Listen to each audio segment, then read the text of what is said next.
महाराज जो परीक्षित है सबसे पहला प्रश्न करते क्या कहते हैं, अतः प्रयच्छामि संसिद्धिं योगिनां परमं गुरुं पुरुषस्य यत् कार्यं म्रियमाणस्य सर्वथा। सुखदेव जी से प्रार्थना कर रहे हैं, प्रभु हमें सबसे पहला प्रश्न हमारा यह है कि मनुष्य को क्या करना चाहिए अपने जीवन में, आप यह बताने का कष्ट करें और अपने पूरे जीवन में उसको क्या करना चाहिए और किस प्रकार अपना जीवन व्यतीत करना चाहिए। मनुष्य के जीवन का लाभ क्या है, क्यों मनुष्य का शरीर मिलता है, यह बताने की कृपा करें। तो यहाँ पर सुखदेव जी कह रहे हैं, परीक्षित तुमने बहुत उत्तम बात पूछी है और श्रोता का धर्म भी यही है, केवल खुद के कल्याण के लिए प्रश्न ना करो। यदि प्रश्न उसके मन में आए तो सारे संसार के कल्याण के लिए प्रश्न आए। जैसे आज हमारे साहू जी है कथा करवा रहे हैं, तो यदि उनको स्वयं खुद का कल्याण करना होता तो वो घर में एक कमरे में भी भागवत हो जाता, लेकिन खुद का कल्याण करने वाला जो व्यक्ति होता है वो भगवान को ज्यादा पसंद नहीं। भगवान को वह श्रोता ज्यादा पसंद है, वह भक्त ज्यादा पसंद है जो खुद के पहले दूसरे का कल्याण की चिंता करता। इसलिए आज साहू जी जो भागवत करवा रहे हैं, इनका कल्याण तो निश्चित हो गया क्योंकि इनने सबको कथा श्रवण कराई।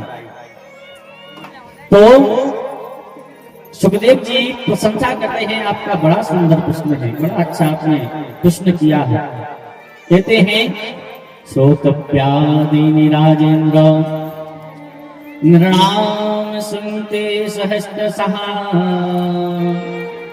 अपश्यतात्म आत्मतत्त्वं गृहेषु गृहमेदिनाम्। हे गुरुदेव, जो मनुष्य घर गृहस्थी के कार्यों में फंसे रहते हैं, नित्य निरंतर अपने परिवार का भरण पोषण में लगे रहते हैं, घर की चिंता, परिवार की चिंता, और जिनकी रात्रि केवल निद्रा में बीत रही है और दिन जो है अपने घर वालों के भरण पोषण में बीत रहा है। भाई ऐसा ही तो है मनुष्य का जीवन। दिन भर कमाते हैं बच्चों के लिए, शाम को आके घर में सो जाते हैं, फिर सुबह उठते फिर कमाने चले जाते हैं। हर गृहस्थ का यही जीवन है, यही करता रहता है। तो कहा, प्रभु क्या केवल इसी के लिए जीवन मिला है? कहा नहीं नहीं, इसके लिए जीवन नहीं मिला। तो कहा किसके लिए मिला है? सुखदेव जी कहते हैं, तस्मात् भारत सर्वात्मा भगवान ईश्वरो हरिः श्रोतव्या कीर्तितव्यश्च स्मर्तव्येच्छता वयम्। तस्मात् भारत सर्वात्मा, भारत शब्द कह के संबोधन कर रहे हैं परीक्षित जी को सुखदेव जी। भगवान ईश्वरो हरि, कहते हैं परीक्षित, यह जो मनुष्य का शरीर है यह श्री हरि महाविष्णु के ध्यान के लिए, भगवान नारायण के भजन के लिए मिला। कि मनुष्य जब 84 के चक्कर से निकल करके मनुष्य योनि में प्राप्त हो तो इस मनुष्य योनि में आकर के भगवान का भजन करके उनको प्राप्त करे। किस प्रकार प्राप्त करे? तो कहा श्रोतव्या, सबसे पहले कहा कि उनकी कथाओं का श्रवण करके उनको प्राप्त करे। कीर्तितव्या, या उनके गुण नामों का कीर्तन करके, उनकी लीलाओं का ध्यान करके ठाकुर जी को प्राप्त कर ले। स्मर्तव्या, या फिर स्मरण करता रहा। इन तीन कामों में से कुछ ना कुछ करते रहना चाहिए व्यक्ति को हमेशा जीवन में। श्रोतव्या, या तो कथाएं सुनते रहे, कथाएं नहीं सुन पा रहे, किसी कारणवश समय नहीं है, तो फिर कहा कीर्तितव्या, अपने खुद ही उनकी गुण लीलाओं का गुणगान करते रहो, गुनगुनाते रहो। वही भी नहीं समय मिल रहा है तो क्या स्मर्तव्या, ये स्मरण जरूर रखो कि ठाकुर जी आप हमारे हैं और हम आपके हैं। ये 24 घंटे स्मरण बना रहना चाहिए। लेकिन इससे बड़ा लाभ है, जब तक हम अपने ऊपर कोई भी कार्य रखते हैं कि हमें करना, तब तक बड़ी समस्याएं रहती है कि अरे हमें करना। लेकिन हम जिस दिन वह कार्य किसी को सौंप देते हैं। भाई जैसे बच्चे होते हैं, नन्हे छोटे छोटे बच्चे जो हमारे घर में होते हैं, क्या बच्चों को आपने कभी चिंतित देखा? कभी नहीं रहती बच्चे चिंतित। क्या कारण है बच्चे चिंतित नहीं रहते? क्योंकि उनको पता है कि हमें चिंता करने की आवश्यकता ही नहीं, हमारे माता पिता हमारी चिंता करने के लिए, हमें जो आवश्यकता होगी वो पहले ही पूर्ति कर देंगे उसकी। अब जब हमारे बच्चे हम पर विश्वास करके निश्चिंत हैं, तो फिर आप क्यों चिंता में दिन रात घूम रहे? आप भी अपने माता पिता को सौंप लो। और सांसारिक मनुष्य जीवन के माता पिता ठीक है, यह जो माता पिता हमारे ठाकुर ये तो जगत पिता है। एक बार आप इनको अपना मन सौंप कर तो देखो, एक बार अपने मन में यह धारणा बनाकर तो देखो कि ठाकुर जी आप करने वाले, मैं कुछ नहीं करता, जो करना है आपको करना है, और आज तक जो करवा रहे थे आप ही करवा रहे, और जो आगे होगा वो आप ही करवाएंगे। वो राधे राधे। लेकिन समस्या यही तो है कि हम अहंकार में परेशान हैं, हम ऐसा करेंगे, मैं ऐसा करूंगा। आज आपको दक्ष प्रजापति की कथा श्रवण कराई जाएगी, वो भी बहुत मैं करता था, शंकर जी ने उसका कल्याण कर दिया। तो जो अपने आप में मैं हैरान रहता है, अहंकार में हैरान रहता है, तो ठाकुर जी उसको खुला छोड़ देते, कुछ करके दिखा तो कितना कर सकता है, जरा मैं तो सही देख ली। और जब वह संसार में भटकता रहता है, 10-20 साल परेशान हो जाता है, फिर आखिरी में आना उसको वही पड़ता है। कहीं इस मंदिर जाएगा, कहीं इस पंडा के यहाँ जाएगा, कहीं इससे झड़वाएगा, और सबसे झड़वा भगवा के आखिरी में आएगा तो केवल यही बात निकलेगी मुझसे कि भगवान के अलावा कोई नहीं, सब झूठे हैं, ये पाखंड है दुनिया में। आखिरी में आना वही पड़ता है। तो अंत में ना आकर के पहले ही आ जाओ। यदि हम पहले ही ठाकुर जी को अपना जीवन सौंप दें तो फिर हमें चिंता करने की आवश्यकता ही नहीं, ठाकुर जी अपने आप चलाएंगे, उनका घर, उनके बच्चे, उनके हम। जिस दिन हमारे मन में यह बात आ जाएगी। और क्या कहते हैं कि जो मनुष्य है वह दिन रात अपने कुटुंब की चिंता में हैरान रहता है, भरण पोषण में हैरान रहता है, परंतु मनुष्य का जीवन इसलिए मिला नहीं है क्योंकि देखिए मनुष्य पशु की तरह अपना जीवन बना के रखा है हमने।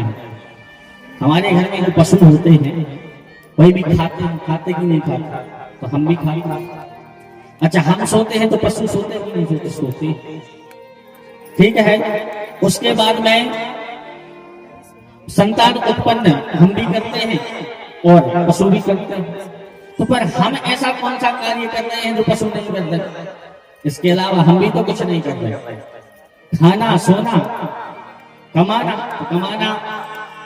कमाने के लिए जाते हैं तो भाई पशु भी निकल जाते हैं कहीं बाहर कुछ खाने के लिए दूसरों के खेत में। तो ज्यादा अंतर हम रख नहीं रहे अपने जीवन में पशु और मनुष्य में। यदि हमें भगवान ने मनुष्य बनाया है और हमें तो लगता है ठाकुर जी देखकर मुस्कुराते होंगे हमें बड़ा कि बताओ इनको मैंने मनुष्य बनाया, विवेक दिया, बुद्धि दी और एक कर क्या रहा है के पृथ्वी पर। इससे अच्छा तो गाय भैंसे ही बना देते इनको। भाई पशुओं में और हम में अंतर कुछ हम छोड़ ही नहीं रहे। हम में अंतर क्या है? हम विवेकवान, हम धर्म कर सकते हैं, हम परमात्मा का भजन कर सकते हैं, यह विवेक पशुओं में नहीं। लेकिन यदि उस विवेक का हम लाभ ही ना उठाएं, उस बुद्धि का हम लाभ ही ना उठाएं, उस ज्ञान का हम लाभ ही ना उठाएं, तो मतलब क्या है फिर इस मनुष्य शरीर का? कोई मतलब नहीं। और कहा कि यह जो भगवान की जो भागवत है यह सब कुछ प्राप्त कराती। इसको यदि आप ध्यान से श्रवण करेंगे तो सब कुछ प्राप्त कराने वाली है। सुखदेव जी कह रहे हैं मनुष्य का जो जीवन है उसका जीवन ठाकुर जी की प्राप्ति को मिला है, चाहे आप जैसे कर सको सो वैसे प्राप्त कर लो। क्या कहते हैं? परमे स्थितो निर्गुण्य उत्तम श्लोक लीलया गृहीत चेता राजर्षे आख्यानम यदधीतवान्। कहा हे परीक्षण, मैं निराकार ब्रह्म को मानने वाला था। जब मेरा जन्म हुआ था तो मैं साकार ब्रह्म को नहीं मानता था, मैं वन में जाकर के निराकार ब्रह्म की उपासना करता था। सुखदेव जी के बारे में बता रहे। और जब मैंने ठाकुर जी की श्रीमद् भागवत महापुराण के श्लोकों को श्रवण किया, ठाकुर जी की छवि को श्रवण किया, तो मेरे मन में इतना प्रेम उमड़ा ठाकुर जी के प्रति कि वहां से उठ करके मुझे बालकों के पास जाना पड़ा, उनसे पूछना पड़ा कि आप यह किस ग्रंथ के श्लोकों का वाचन कर रहे हैं, यह परमात्मा कहाँ मिलेगा, और कुछ सुनाओ। तो उन्होंने कहा वेद व्यास जी के पास जाओ, वही 18,000 श्लोक लिखे रखे हैं और आपके लिए ही रखे हैं। तो ये बताओ, जब मैं निराकार ब्रह्म को मानने वाला हूँ और निराकार ब्रह्म को मानने वाला कभी साकार ब्रह्म को नहीं मान सकता, परंतु यह भागवत कथा की महिमा तो देखो, इनके श्लोकों की महिमा तो देखो कि उनको श्लोक जैसे ही कान में पड़े, ठाकुर जी की छवि का जब वर्णन हुआ श्लोक में, तो वैसे ही मेरे अंदर भी ठाकुर जी को पाने की ललक आ गई और मैं उस निराकार ब्रह्म की समाधि को छोड़कर के साकार ब्रह्म को प्राप्त करने के लिए आ गया। तो इस प्रकार बता रहे हैं और क्या कहते हैं कि देखो परीक्षित, यह जो ठाकुर जी हैं, इन्होंने सबसे पहले जो चतुर्श्लोक की भागवत है, यह 4 श्लोकों में थी, पहले भी हमने आपको बताया है। वही भागवत जब नारद जी के द्वारा वेद व्यास जी को प्राप्त हुई तो 18,000 श्लोकों की रूप में परिवर्तित किया। वही भागवत हम आपको सुनाने वाले हैं और आपके जितने भी प्रश्न हैं, संसार का ऐसा कोई प्रश्न नहीं जिसका उत्तर भागवत महापुराण में हो, केवल ध्यान से सुने, समझे ही। आपको न प्रश्न पूछने की आवश्यकता है, न उत्तर मांगने की आवश्यकता है, केवल ध्यान से श्रवण कीजिए। एक एक प्रश्न का उत्तर लिखा है इस भागवत में, क्योंकि यह जो भागवत है यह ठाकुर जी ही विराजमान है।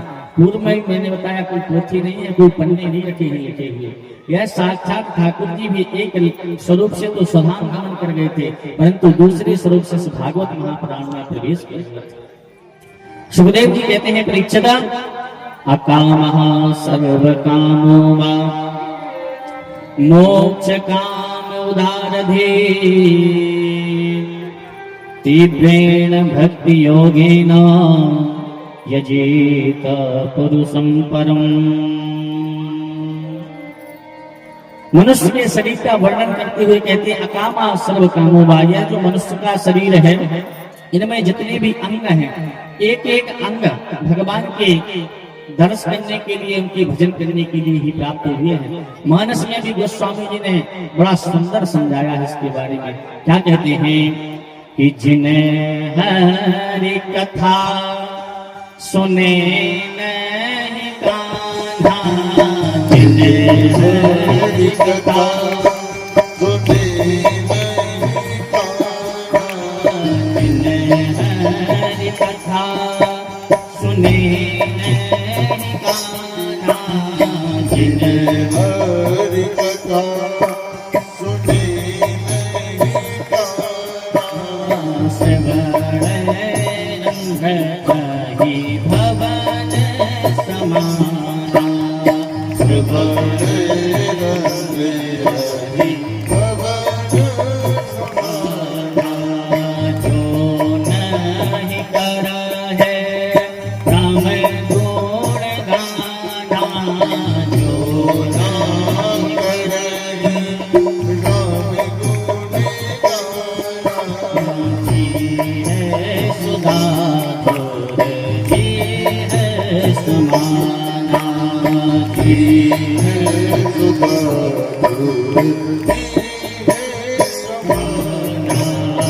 जैसे कटो बरी शाम तूला, जैसे कटो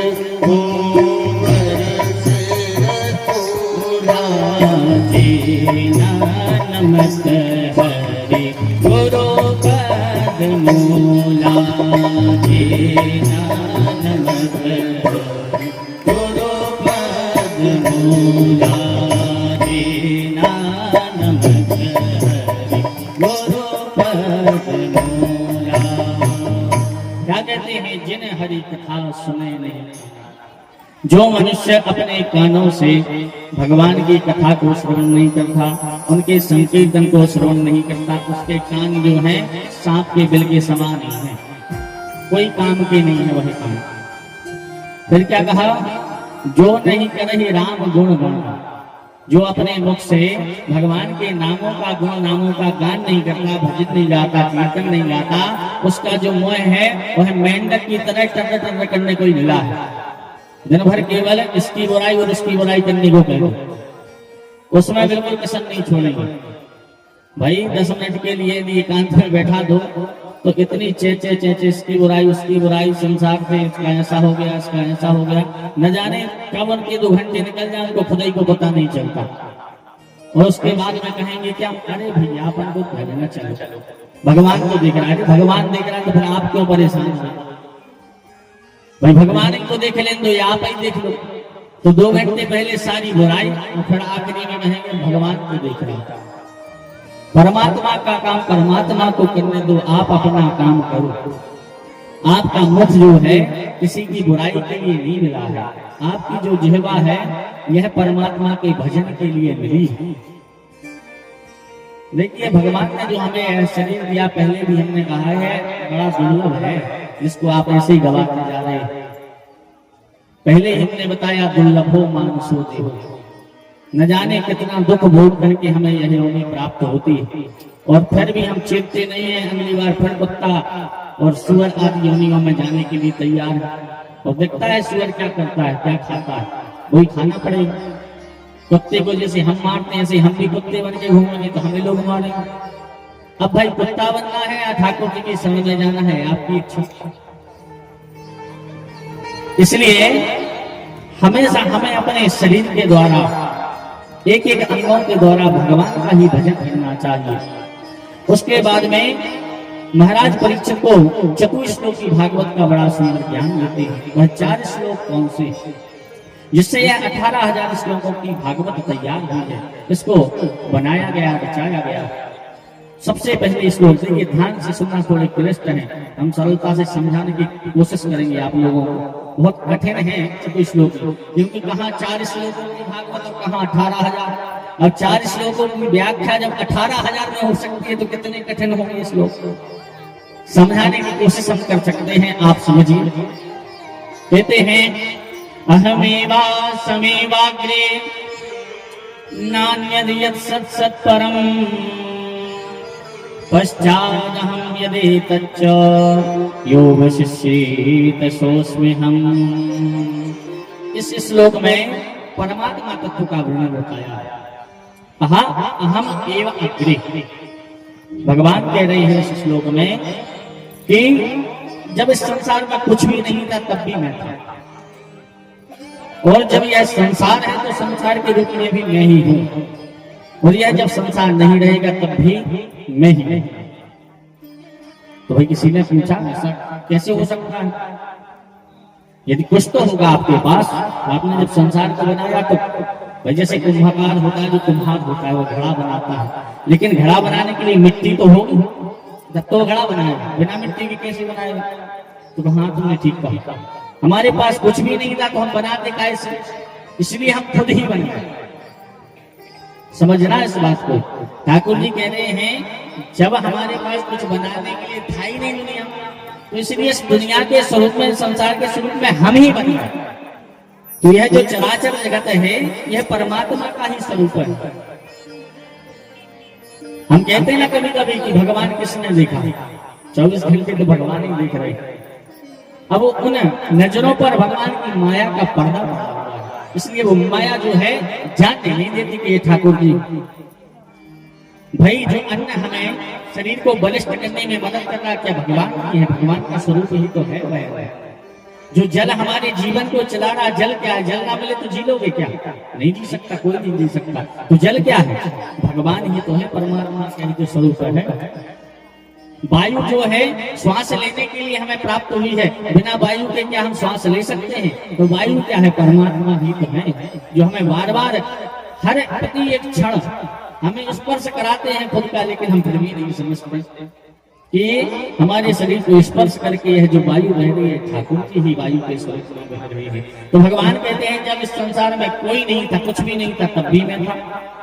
इस संसार के स्वरूप में भी मैं ही हूँ, और यह जब संसार नहीं रहेगा तब भी मैं ही रहूंगा। इस प्रकार इस विषय में समझाया। उसके बाद में ठाकुर जी कहते हैं कि दूसरा उदाहरण इस प्रकार आप समझ सकते हैं, जैसे सोना होता है, स्वर्ण होता है। भाई जब कोई रत्न नहीं बनाया, आभूषण नहीं बनाया गया सोने से, तो वो क्या होता है? जब सोने से कोई आभूषण नहीं बनता, बिस्किट के स्वरूप में होता है, तो उससे क्या कहते हैं? सोना ही तो कहते हैं। और उसी सोने को जब सोनार ठोक पीट करके एक आभूषण बना देता है, तो क्या हो जाता है? सोना ही होता है। और फिर उसको सोनार गरम करके उसको गला देता है, तो फिर क्या बचता है? सोना ही बचता है।